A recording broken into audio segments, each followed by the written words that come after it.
안녕하세요. 라흐마니노프의 두 번째 기록입니다. 이 영상에선 채널 소개 영상에서 잠깐 언급했던 뭐뭐 할 틈이 없었어 라고 하는 영어 표현을 같이 공부해 볼 건데요. 제가 OTT 서비스도 없고 미드를 자유롭게 볼 수도 없던 시절부터 정말 알고 싶었던 표현이에요. 지금 화면에 보이는 미국 대학에 유학 온 여학생 A가 학교 생활을 하면서 이 표현을 사용하게 되는 두 가지 상황을 웹툰으로 공부해 보고요. 그리고 이 표현이 탭스 기출문법 문제에 출제되었던 방식을 토대로 만든 모의 문제도 풀고요. 이 표현이 나오는 넷플릭스 미드의 영상 클립 두 가지를 같이 보는 식으로 여러 가지 상황에서 쓰이는 이 표현을 여러 번 반복해서 이 영상이 끝날 때쯤엔 우리 머릿속에 이 표현이 자연스럽게 자리 잡을 수 있게 완전히 익혀보도록 하겠습니다. 자, 이제 그럼 시작해 볼게요. 미처 뭐뭐 할 틈이 없다 라고 하는 우리말의 영어 표현은요. not get around to 입니다. 여기서 to는 전치사이기 때문에 뒤에는 명사나 동명사만 나와야 하고요. 절대 안 되는 건 원형 동사예요. 자, 그럼 두 여학생의 대화를 한번 볼까요? 왼쪽에 있는 미국인 여학생이 Did you apply for that internship? 너 그 인턴십에 지원했니? 이렇게 물었어요. 그랬더니 한국인 여학생이 이렇게 답하네요. I wasn't really sure it would help my career. 내가 그 인턴십이 내 커리어에 도움이 될지 확신이 없었어. And honestly, 그리고 솔직히 I didn't get around to submitting the application. 내가 그 지원서를 제출할 틈이 없기도 했어. 이런 얘기로 대답을 했네요. 자, 이 여학생의 말에서 우리 오늘 학습할 표현인 미처 뭐뭐 할 틈이 없다가 그대로 적용되어 있죠? 한번 다시 확인해 볼까요? I didn't get around to. to는 전치사였죠. 따라서 동명사 submitting이 들어갔네요. submit이라고 하는 동사 뒤에 있는 목적어 the application은 여기서는 지원서로 해석하시는 게 적절하겠죠. 지원서를 제출하다, submitting the application 이렇게 표현했어요. 자, 그러면 이제 원어민의 발음을 한번 들어보도록 하죠. Did you apply for that internship? I wasn't really sure it would help my career, and honestly, I didn't get around to submitting the application. 자, 이제 다음 웹툰으로 넘어가 보죠. 자, 이번에는 여학생 A와 이 여학생의 남자친구의 대화를 한번 확인해 보도록 할게요. 미처 뭐뭐 할 틈이 없다. 영어로는 어떤 표현이었죠? not get around to. to는 전치사니까 뒤에 명사나 동명사가 나온다. 잊지 않으셨죠? 자, 이제 여학생 A의 말을 한번 볼까요? Why didn't you call me last night? 어젯밤에 왜 전화 안 했어? I was waiting for your call. 내가 전화 기다렸단 말이야. 그랬더니 남자친구가 I'm sorry. 미안해. I was really busy at work all day. 내가 하루 종일 직장에서 너무너무 바빴어. So I didn't get around to calling you. 그래서 내가 너한테 전화할 틈이 없었어. 이렇게 대답했네요. 자, 이 남자친구의 말에 오늘 우리가 배우는 중점적인 표현이 들어가 있죠? 자, 확인해 보죠. I didn't get around to. to가 전치사였죠? 따라서 뒤에 동명사 calling이 나왔네요. 그럼 이제 이 표현도 원어민이 발음으로 한번 들어보도록 할게요. Why didn't you call me last night? I was waiting for your call. I'm sorry. I was really busy at work all day, so I didn't get around to calling you. 자, 이제 탭스 문제를 풀어보도록 할게요. 탭스나 토익 문제를 빨리 풀기 위해서 먼저 봐야 될 게 뭐죠? 선택지죠. 선택지에 하나의 단어가 여러 가지 품사로 바뀌어 나왔다. 그러면 빈칸의 앞뒤를 보고 문장 구조 분석해서 알맞은 품사를 골라 넣으면 되기 때문에 해석이 전혀 불필요하죠. 문제풀이를 많이 해보신 분들은 아마 잘 이런 방식으로 실제 시험장에서 풀고 계실 텐데요. 우리도 이 스킬을 한번 적용해 보도록 할게요. 선택지를 보니까 컨택이라는 단어가 여러 가지 품사로 바뀌어 나왔어요. 그럼 빈칸의 앞뒤를 보고 뭐가 들어가야 되는지 한번 정해볼까요? 빈칸 앞에 to가 나왔는데 이 to는 확실하게 전치사 to네요. 어떻게 알 수 있죠? 앞을 보니까 not get around가 나왔어요. 오늘 우리가 배운 표현 not get around to 미처 뭐뭐 할 틈이 없다라는 표현이죠. 이게 그대로 적용되어 있네요. 그럼 to 뒤에 빈칸에는 뭐가 나와야 되죠? 우선 절대로 나오지 못하는 것만 먼저 선택지에서 제거해 볼까요? A번 contact 원형 동사 안 되죠? B번 contacted도 안 되고요. C하고 D 두 개가 남았는데 C는 동명사의 기본 시제죠. D는 동명사의 완료 시제고요. 완료 시제의 동명사는 기준 시제의 동사보다 더 과거의 사건에 대해서 동명사로 표현할 때에만 한정적으로 쓰기 때문에 여기서는 정답이 될 수가 없죠. 그래서 정답은 C가 되겠네요.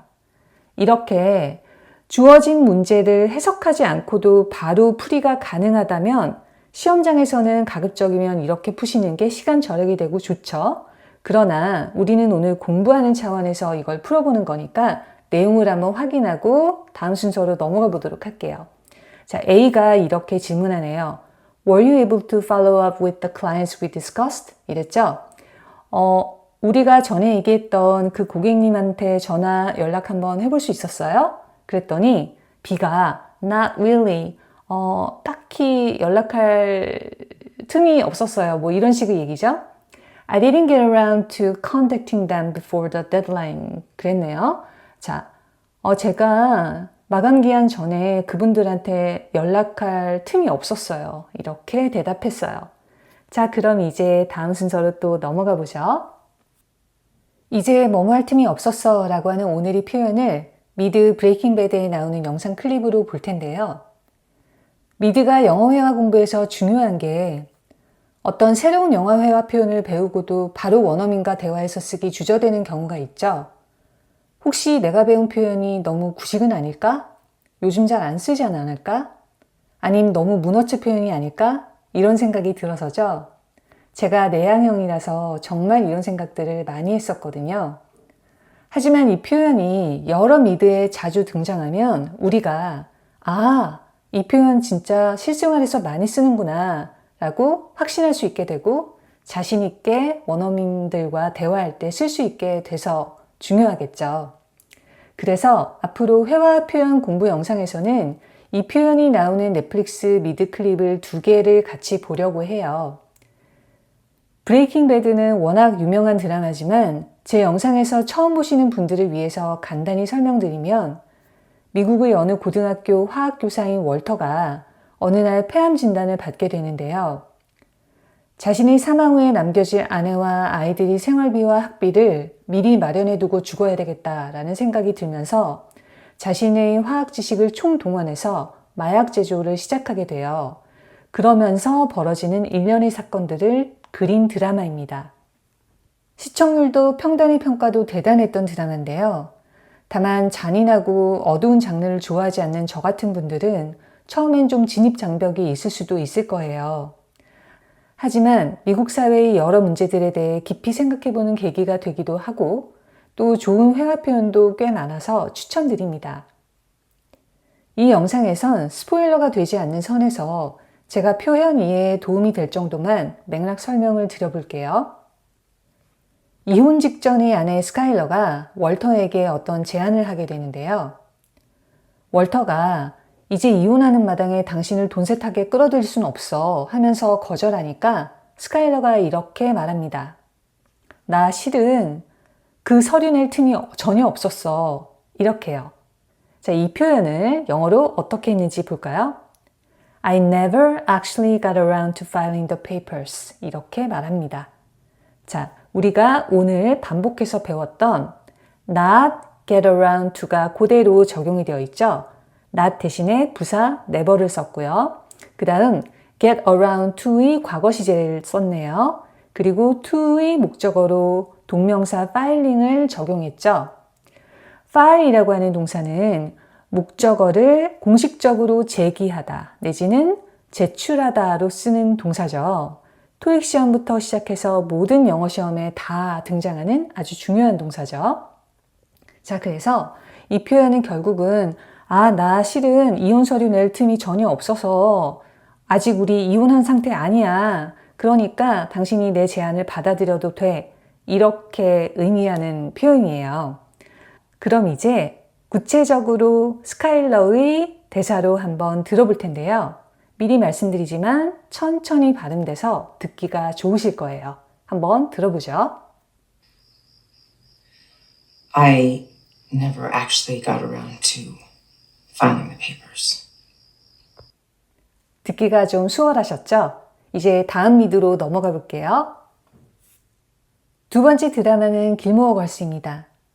앞서 본 브레이킹 배드와는 정반대의 대척점에 있는 밝고 코믹하고 잔잔한 감동이 있는 가족 드라마고요.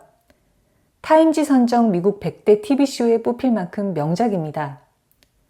이 드라마의 단점은 오래된 드라마라는 것밖에 없을 정도로 정말 좋은 영어 표현도 많이 나오는 드라마예요. 지금 화면에 보이는 리처드는 미국의 대형 보험사 부사장이었던 분이고요. 은퇴 후에 자기 사업을 창업을 막 시작한 상태인데 수십 년 동안 모든 것을 비서를 통해서 해결했었기 때문에 사무용품 구입을 어디에서 해야 되는지조차도 모르시는 상황입니다.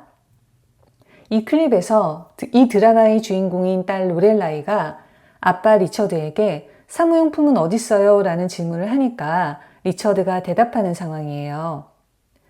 아직 그걸 할 틈이 없었어. 여기서 그걸 할 이라고 하는 말이 뭐냐면 사무용품을 구입할 이라는 의미예요. 영어로는 어떻게 표현했냐? I haven't gotten around to that yet 이렇게 발음했거든요. 여기서도 우리가 오늘 배운 표현이 그대로 적용이 되어 있죠.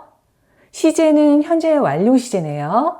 not got는 get의 과거 분사 패턴이죠. 자, 그래서 I haven't gotten around to that yet. 여기서 that은 사무용품을 구입하는 것을 말하죠. 그래서 이렇게 표현했습니다. 이제 클립을 한번 들어보죠. 미리 말씀드리지만 엄청나게 빨라서 앞에서 브레이킹 배드에서 들었던 표현의 2배속이라고 생각하시면 돼요. Well, I haven't gotten around to that yet. 정말 빨랐죠? 자, 여기까지 집중하시느라 수고가 많으셨습니다. 오늘 영상은 여기까지고요. 다음 시간에도 유익하고 정말 알고 싶었던 영어 회화 표현을 같이 공부하기 바라면서 이만 마칠게요. 영상 봐주셔서 감사합니다. 안녕!